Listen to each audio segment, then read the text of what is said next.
bakka kamiyyuu haa jiraannu, bakka kamiyyuu haa deemnu, eessattuu haa hojjennu, eenyuufiyyuu haa hojjennu, kan nu ergate, kan bakka nu buufate Oromoodha. Eessa soo deemne, bakka kami soo deemne kana dagachuun salphina. Kana dagachuun of dagachuudha. Dhugaa dubbachuuf Oromoo fi Oromiyaan jaalladhu tajaajiluudhaaf guyyaa tokko miti, sa'aa tokko miti, sakandii tokkodhaaf humna koo qusadheen beeku.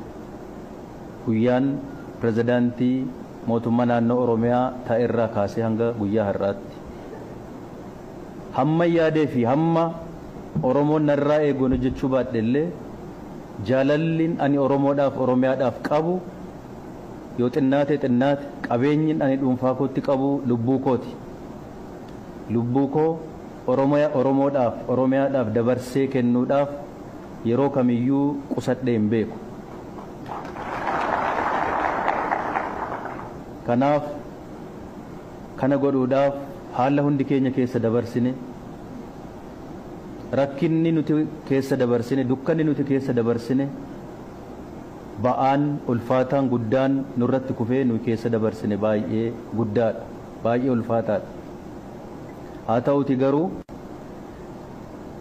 harakkannu haadhamaanuyyuu malee hunda keenya asis kan nu dhaabe, asiinis kan nu ga'e saba keenya, saba Oromooti.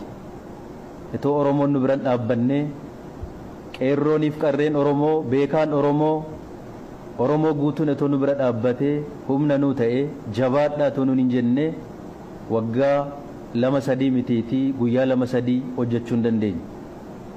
Kanaaf iyyuu milkiin keenya, milkii dhuunfaa keenyaa, garee keenyaa qofa otoo hin ta'in kan saba Oromooti, kan qeerroo fi qarree Oromoo hundaati waan ta'eef sabni Oromoo nu bira dhaabatee dhalasaa nu godhate nu gorsee nu gargaaree hamma tokkos haa ta'u akka nuti hojjennu nu taasisu isaatiif carraa kanaan Oromoo guutuu galateeffachuun barbaada.